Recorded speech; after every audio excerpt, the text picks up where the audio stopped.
5 p.m. Pacific time, 8 p.m. Eastern time. I'm Bill Gross, a real estate broker in Los Angeles. We talk about how to buy a house, whether your first time home or trade up. I'm here with my colleague, Patricia Castillo. Patricia Castillo, yes. Patricia Castillo, otherwise known as Patricia Castillo. You got it, Bill. And Gustavo Segura. I'm going to try Happy that New Year's, one. guys. I'm gonna try that one. Happy New Year. Happy New Year, guys. It's been fun. And so here we are. And it's a new year. We're going to put the old year behind us. It was a good year for me. But 2023, here we are. So it's the year of a new home for some people, yes? It Yes. is, yes. That's what we're here for. And yeah, it's been, this week has been started off busy for me already. I had a property showing earlier today in Rowland Heights, beautiful $1 million home in a great area near a park. It was really nice, two-story home. Nice. And so these are first-time buyers, and they're looking to get into their first property. So it's it's that time right now where people are getting back to work from the holidays, and I know we've been at it, and we never really took any time off getting towards the holidays, but it's a busy time right now. So I'm looking forward to it and just seeing where this market's going to go this year. It's already starting off, pretty busy on our side. Very nice. Very nice. And Gustavo, how's business on your end? How about the interest rates? We had the Fed meeting, a lot of drama before, up, down, and back to where we started from. Yeah, as we mentioned, when the new year would come around, we're probably going to see a little bit better results on the rates, and it has. The last 2 days has been a lot better. So I think we have rates now that are getting lower into the sixes slowly on the wholesale side here of the business. I'm talking to people about guiding them through the process, about what it is to, be smart about the rate, what it is to buy a point, and you're paying for that, and how that affects their payments. So this week has been a lot of education. Mm-hmm. Excellent. Excellent. How about the drama with the interest rates? I know, the news talks about Fed's meeting, rates are up, rates are down, all because everybody's watching every single word from the Fed. At the end of the day, what happened? Yeah, so I think, we have inflation reports coming out next week on the 12th. I think that will be a good indicator of where we're going. Inflation will come in for December. I think it is expected to be lower than previous December months. So that means inflation will come down. The job market still looks pretty strong. So I think that's something that they're keeping an eye in, because if they're keeping that market strong, then I think they're hesitant to keep pushing that inflation, button down. But it's going to be something that in the next week we're going to see exactly where we're going, and then of course the next 3 months as well. Yeah, it's going to be interesting times, I think, any way you slice it. Yeah, especially this first 3 months here. There's a lot of big data from last year that I think we're going to be taking over with new data, a new inflation report for December, for January, and so on. And I think that will keep inflation in the right direction, which is downward. Nice. Mm-hmm. Nice. So what are buyers telling you? What are sellers telling you? What are you seeing out there in the marketplace? So today I got an offer on one of my listing I have. And I think because buyers are seeing the market change right now, and the psychology of the buyers has changed, some of them are really stretching, the offer as far as things that they're concessions that they're asking for. This property that I have listed right now, it's a turnkey property. So it was completely remodeled, and they're not asking for credits towards any repairs. It's just towards the closing costs. So that's kind of the mindset right now is, anywhere between 2 to 3%. I've seen come across, that doesn't necessarily mean it's going to get accepted, but it does open that dialogue for the negotiations to happen as far as how much the seller is willing to credit, especially if there, whether there is an urgency to sell or there's not. They may not take the offer. So I think if you're representing a buyer, you really have to, you still have to strategize that offer, because you don't want to insult the seller by asking, sending in an offer, let's say 10,000 below the list price, and then you're still going to ask for another 10 or 15,000 in closing cost credits. So as far as the offers go, I think it's still really important right now to communicate with the listing agent. In this case, I received a text message saying, I sent you an offer, but a phone call is always really, really great to have a conversation, talk to the listing agent, and start building that rapport and communication so we can hopefully work together and get a deal closed. Communication is so important. 100%. I'm in a similar situation. I have a buyer. We made an offer. The listing agent could never be on the phone, never could talk to him. He had a second assistant, a listing agent who knew nothing and could never say anything other than, okay, I'll pass it on. I'll get back to you. And so now we have substantial work. My buyer did a lot of inspections, and every time we got into it, it went a little further, and then went a little further. And now here we are when my buyer is saying, look, I'm buying it as is. And it was, rough property, granted. But that said, these are things that nobody would have known. And there are some things that, and she's a very sophisticated, she's actually an architect, and a very sophisticated buyer who knows, a lot about contracting, and was able to point out things like the exhaust going into the attic rather than out of the house. And things like just a number of foundation problems that she did inspections on. And I think the other agent is planning to just, say no because the seller doesn't want to, come down, and, hope the next buyer's more aggressive. But the problem with that is that you can't rely on the buyer not knowing what's going on with the property. You have to assume that they're going to disclose all the same information to the next buyer. And so I've made a point of giving all the reports to the listing agent, copying him, and he keeps not acknowledging that we sent these to him. And I had to write him a letter. So listen, I'm going to tell you that if we cancel this and you resell it, I'll reach out to the new buyer's agent, and I'm going to send them copies of my emails to you with all these reports, and make sure they know we disclosed all these things to you and how much it would cost to fix. So if your seller thinks if they're going to sell the house, that's their prerogative. You would disclose all this to a buyer and not sell it for less? Okay, good luck. But don't think you can just cheat the next buyer. Our system's set up where legally you shouldn't be able to get away with that. And I'm not gonna let that happen.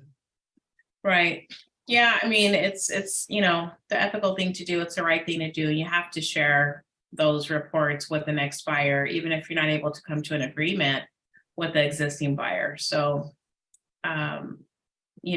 I completely agree with you, Bill. It's something, that's our code of conduct. We have to be held to those standards where we are being fully transparent, disclosing all of the material facts, disclosing any repairs that we're made aware of, even, if our seller is sharing with us something about, a certain condition about the property. So we have to disclose all that information to the buyer. Yeah, and I think that one of the things I try to explain to customers is that, and this is a perfect case, where I think there are real estate agents who work at smaller companies who, don't have as much to offer, don't have as much to be sued over as our multi-billion-dollar company does. And we do play by the rules. We do require our agents to do the job properly. And some small companies, I don't think, know what the rules are. And I think this is a case where somebody who thinks, they can game the system. And I think one of the things that used to be distinct about the American system of business was that we follow laws, that we're a lawful country. And those laws make an even playing field for everybody to participate in. And if you're just cheating, then it's really like bullying people who can get away with the most. And that works in other countries that are less developed than America. Maybe you might, I'm not, want to talk about the politics of where we are, where we should be, but certainly compared to third world countries, we have more laws and more structure. And that's why our economy has been a good place to invest in. And typically, and this is a case where the real estate agent is newer to our country and kind of Mhm. gaming the system. But I don't think in the long run that's going to work. So my goal is to teach them what's not going to work on Yeah, behalf of my client. yeah, absolutely. So I see we have Michael Barnard on the call. Welcome to the call, Michael. Hey, everybody. Sorry about that. I'm trying to find the unmute button. That's okay. So happy New Year to you. And how are you doing today? Good. Just actually working on a few deals. I do hard money and private money lending. So oh, by the way, real quick, Bill, yesterday's call with Tony was amazing. That guy has just a ton of knowledge. That call was great yesterday. Thank you. But yeah, so yeah, just working on a few deals. It's pretty interesting in the hard money side right now. I know some of my investors are tightening up on their guidelines with some of the moves with the feds, but and I believe I saw that this morning was there was going to be a potential another bump, I guess, in the rates. But I mean, all in all, for the most part, hard money's we're starting to ramp up fairly quick. So a lot more people are starting to come over to us now because of the rates. Nice. Yeah, I did hear from another lender I was talking to the other day that even on some of the creative financing side, they're seeing the lenders that they're usually sending the business to and trying to get their borrowers accepted. Those guidelines are starting to get really tight. Mm-hmm. Yeah, I'm noticing. I had a few investors that they were fine doing no appraisals on certain properties. Now they are requiring appraisals. So it's just nothing's crazy, I guess, per se, with the changes in the hard money guidelines. I just think that they're tightening up on some of the things they're looking for on the properties. But other than that, it's been really good. It's been an interesting ride the last year. Yeah, absolutely. I mean, we're definitely in a skill-based market right now. And, you know, a lot of agents are, and other professionals as well, other vendors that I've used in the past, you know, they've left the market just because it just got really, you know, really tight for some people. And this is really a market where you really have to put your skills to work. And really, if, you know, whatever you were doing, you have to do that 10 times today. So as far as picking up the phone, making phone calls, reaching out to people and really providing that service where you go above and beyond for them and really provide that education so that they know what to expect. And, you know, you really lay out the blueprint for them. So for us, of course, it's on the real estate side. For you guys, it's through collecting documentation, underwriting, knowing, you know, what their finances look like so that they can make an offer and be successful in closing the deal. At the end of the day, that's really what the clients want, is to close the deal. Yeah, I mean, you brought up a really good point too, because I had a client that contacted me, and it was kind of an interesting deal. It was a property where it was owned by the father, and in a trust, he gave it to his kids, the son and daughter. And it just so happened the father had passed away, so it went to the son and daughter. Well, the son ended up passing away as well, like a few months later. So the daughter kind of had to take on this investment property. She didn't know much about real estate or anything in general, but she was referred over to me for hard money to do a rental loan on it. And what the first thing she said was, you know, thank you so much for the information. I appreciate it. And I guess what happened was she had found it was I guess it was on YouTube. And she found this other hard money guy that did a promo or whatever. And he beat my rate. But the thing behind it was, which is what you were just saying, is he beat my rate and then stopped returning phone calls to her, kind of like everything fell off the map. And she, you know, and I followed up with her a few days later and I said, hey, just checking in with you, see how everything's going. I know you have a lot on your plate with your family. And she's like, you know, Mike, I just want to be honest with you. I did kind of shop around and look for another vendor or another lender to see if I could get a better price. And I said, no, I totally understand. And as a consumer, you should. But she was like, you know, the fact that you keep calling me back and just asking how things are going and if I have any more questions, she's like, I'm just going to stay with you through the rest of this process. But it's crazy because, you know, I feel like it's not even back in the day, but it's the service nowadays is few and far between. Mm-hmm. Everyone's just trying to make the quick buck and then get out of the scenario where there's no relationship at all with customers anymore. Yeah, absolutely. It's kind of like everyone's either fallen off the playing field, or you're in a digital world where everybody's just texting, emailing, but nobody's actually Mhm. picking up the phone and having a real life conversation. Right, right. Yeah, it's funny because I've been thanked more for picking up my phone and calling somebody back in the last few years than anything. It's interesting. Yeah. Yeah, we're all huge on communication. Right, gentlemen? It is. Communication is It the is. foundation of any well-run organization. Well, and a lot of the scenarios that happened a month or 2 months ago, or even 6 months ago, are changing. Just like you guys mentioned, we were talking about that before, Patricia, where a bank statement loan or a P&L loan, something that is self-employed that worked 3 months ago may not be anymore, and they're changing their guidelines because it's a risk.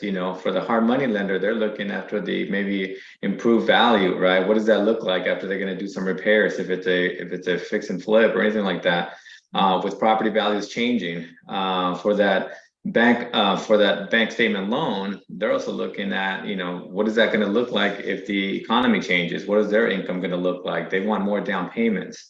So it changes from month to month. That's part of why this industry it can be very exciting and also very tedious and hard at times, but the communication is where it comes in and really delivers. Yeah, definitely have to be communicating with all players that Yeah. are in the game, so that the transparency is there and we're not wasting anybody's time, because everybody wants to help their client close the deal. But when you're fully transparent and you come across like, hey, look, this is what my buyer has. I had one agent call me and say, we have money for the down payment and the inspections, but little money after that. So if you can help us with closing costs, that would be amazing. Other than that, they're pretty solid buyers. So in that sense, it's very important to communicate what your expectations are, but also, where you're coming from and what you're bringing to the table. Yeah, exactly. Because sometimes I feel like borrowers, as I'm talking to them in the beginning phase, they're hesitant to tell us that kind of information and tell me that. And when I feel that, I right away tell them, I said, look, I'm on your side. So if you tell me that you don't have money for like you said, for the closing costs or some of the down payment, I'm going to help you to get there. And some of the things I can do for closing costs, the down payment, that's a different story, but at least I can give you options. Right. Yeah, absolutely. Oh, you're muted, Bill. Oh yeah. Sorry, my phone was ringing. We like options. Options are good. Yeah. Michael, where do you do your hard money lending? Right. Well, it's nationwide. I'm a broker, so I work with a few different investors, and they do nationwide. But I'm based out here in LA, so I was going to the Sizzler meetups every Wednesday. No way. Yeah. Not the Sizzler I used to meetups. go there every week. Yeah. It's funny because I started going to those with a buddy of mine as a realtor. And at the time I was doing social media marketing for real estate companies, real estate agents, on ways for them to find clients, through an automated process. And I've been in the mortgage industry for 20 something years, about 20 years, and got out of it for a while. I was with Bank of America and left. And then a buddy called me a year ago and he said, hey, have you ever heard of hard money lending? And I said, no, never heard of it. I mean, I've heard of it, but don't know much about it. And he said, you might want to jump into that because it's going to be, a really popular loan program moving forward, especially with some of the changes. A lot of investors are going to be looking for hard money lenders. So it was a pretty easy, shift to me. But yeah, I'm in LA. I'm out here in the Porter Ranch area. So, but it's been an interesting cycle. So I'm trying to start more networking events, network meetings to get face to face with people. Oh, very nice. Well, have we met before?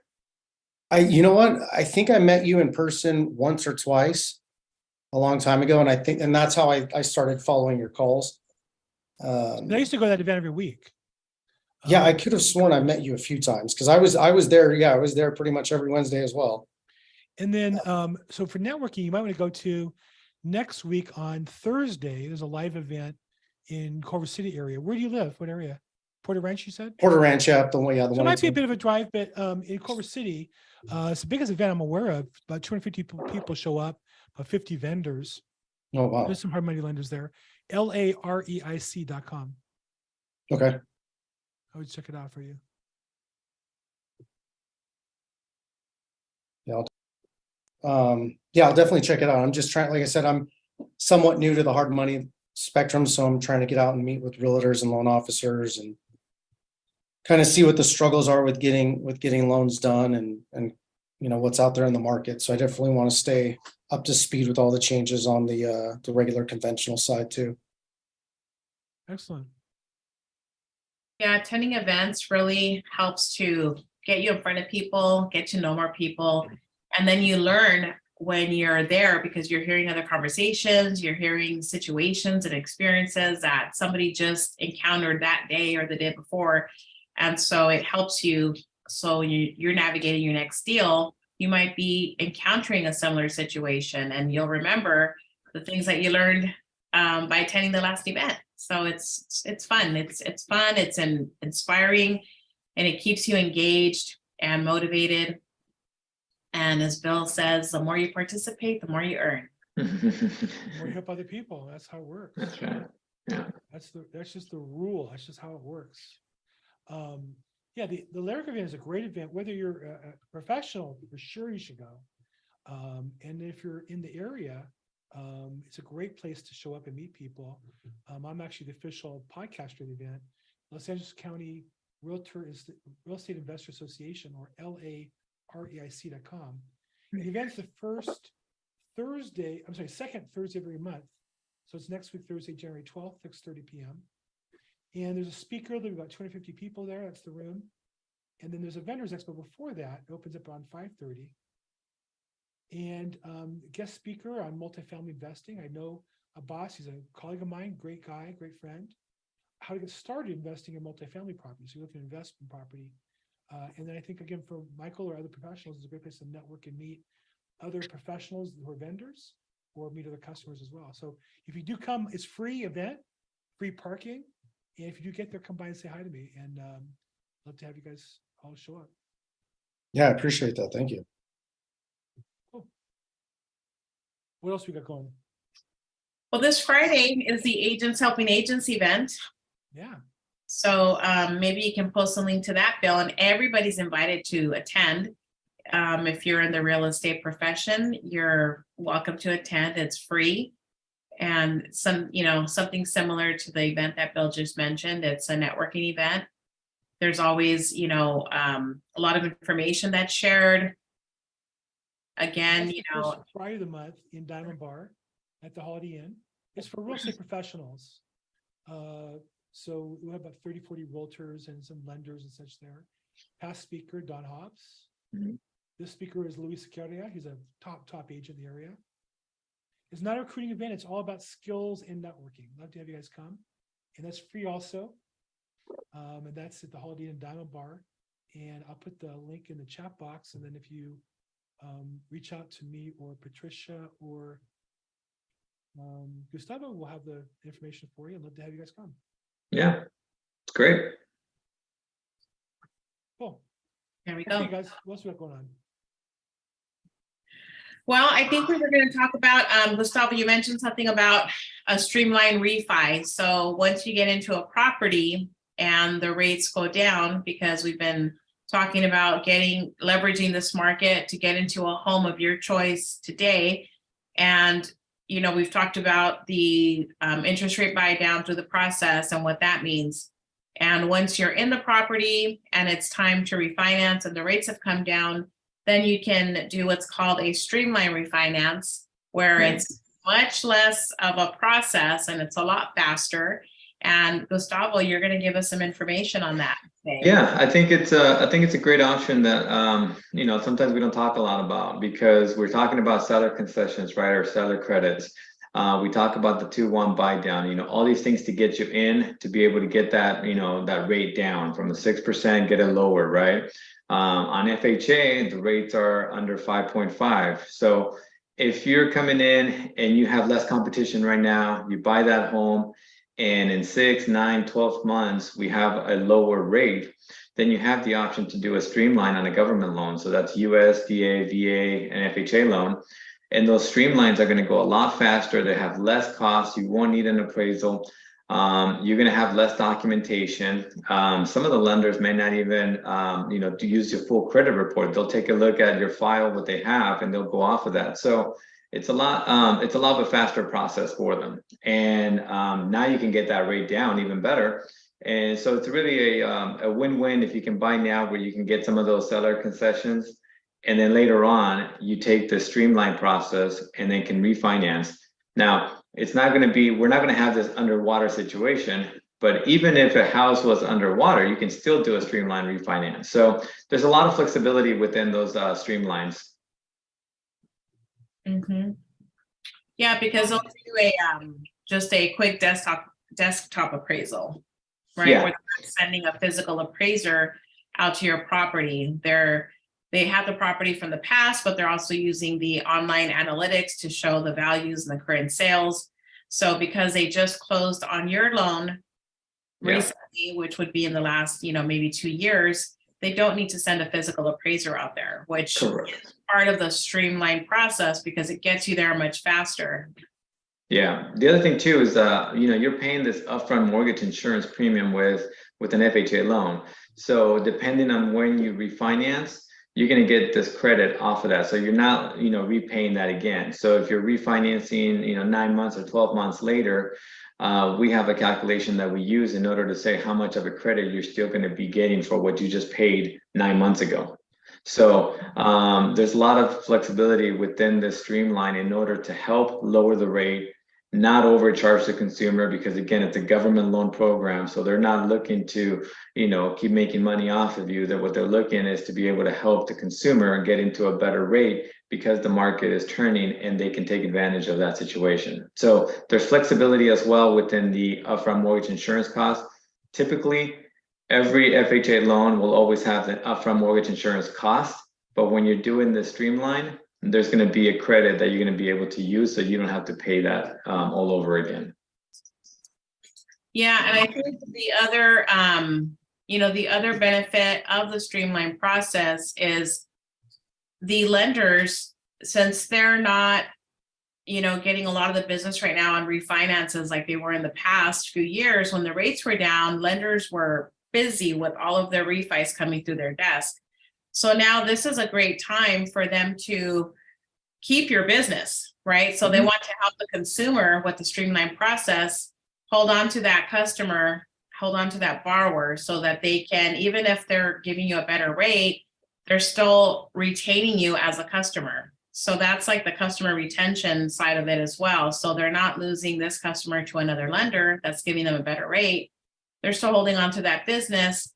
They're able to service the customer by giving them that benefit of the streamline refinance. And so it's a win-win situation. The banks keep the customer and the customer is happy with the lower rate. Yeah. So there's a lot of great flexibility within it. So if you're buying now because there's less competition, 9 months, 12 months, rates are lower, you can take advantage of the streamline and then be able to be in an even better situation. Yeah, absolutely. Very good. Well, and all that And comes down to one more thing real quick. With FHA, since we're talking about government loans, the FICO scores and eligibilities are going to be a lot lower. So I just got reminded of this week. I was talking to someone that was below 600 credit score. They were thinking they weren't going to be able to buy, but they decided to call in. And once you go below 580, you do need more down payment. You need a 10% down payment on an FHA loan, maybe some reserves. So you do need a little bit more, but the option is still there. So, just because you may think that you have a lower credit score than 620 or 640 and, home ownership is not a reality, pick up the phone, ask someone, give me a call, because there's options and there's ways to get there. Yeah, good stuff. There's also a lot of reduced paperwork and faster loan processing when you're doing the streamline refinance. Mm-hmm. Yeah, Well, so do you again, have anything to add, important to Bill? keep your credit cleaned up, important to plan ahead, and important to take advantage of the opportunities. That doesn't mean you should buy a house you can't afford. just because you're going to refinance it means if you can afford it now, you're going to only have opportunities to lower your payment over time. That's part of the benefit of home ownership. So fantastic. Thank you for explaining all that. Yeah. I got to jump off. We're at the 30-minute mark, and I have my next appointment's my wife. Oh, you better be on time. Actually, sure, I came in. So that's why I turned off my camera for a minute. So Yep. I want to see you guys have her young at me, all that. Anyhow, let's wrap up. Last word, Gustavo. New year, what's your message to your customers? Give us one quick message. Yeah, I think home ownership is still the right way to go. So I think we just gotta, education will be key, and everybody will be in a different situation. But there's definitely a plan for each person, and I'm more than happy to help them through that. Fantastic. And Gustavo, someone get a hold of you? How do they get a hold of you?